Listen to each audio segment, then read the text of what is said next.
আসসালামু আলাইকুম বন্ধুরা। আজকে আমি আলোচনা করব রোপ বাইট এবং স্ন্যাপব্যাক জোন নিয়ে। রোপ বাইট মোরিং এর জন্য ব্যবহৃত লম্বা এবং ভারী দড়িগুলো কয়েল আকারে জাহাজে সংরক্ষণ করা হয়। যখন মোরিং অপারেশন করা হয় তখন লম্বা এবং ভারী দড়িগুলো কুণ্ডলী বা রিং আকৃতি তৈরি করে একটি মানুষকে মেরে ফেলতে পারে যদি লাইনটি লুজ অবস্থা থেকে হঠাৎ টান টান বা শক্ত হয়ে যায়, যা রোপ বাইট হিসেবে পরিচিত। রোপ বাইটের কাছাকাছি কাজ করা লোকদের সবসময় সাবধানে থাকতে হবে, যেন তাদের হাত পা বাইটের মধ্যেও না চলে আসে।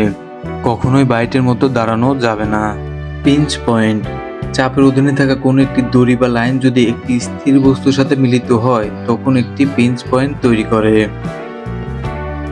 যদি কোনোভাবে সেই পিঞ্চ পয়েন্টের মধ্যে হাত পায়ের আঙ্গুল চলে যায় তাহলে দড়ির চাপের মধ্যে থাকা অত্যাধিক বল হাত পায়ের আঙ্গুল ভেঙে চূর্ণ করে দিতে পারে।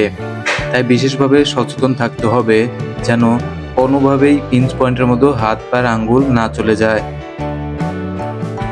স্ন্যাপব্যাক জোন স্ন্যাপব্যাক সম্ভবত সব লাইন হ্যান্ডেলিং বিপদের মধ্যে সবচেয়ে বেশি মারাত্মক।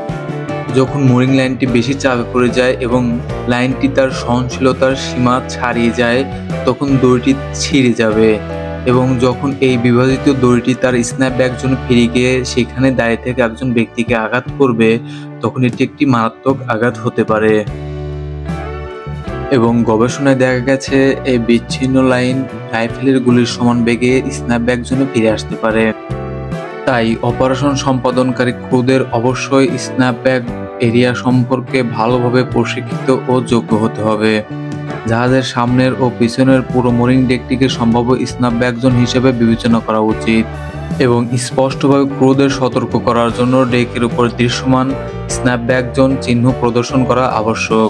এই ভিডিওটি যদি আপনাদের একটু ভালো লেগে থাকে তাহলে আমার এই ছোট্ট চ্যানেলটিকে সাবস্ক্রাইব করে পাশে থাকবেন এবং এতক্ষণ ধরে ভিডিওটি দেখার জন্য ধন্যবাদ সবাইকে।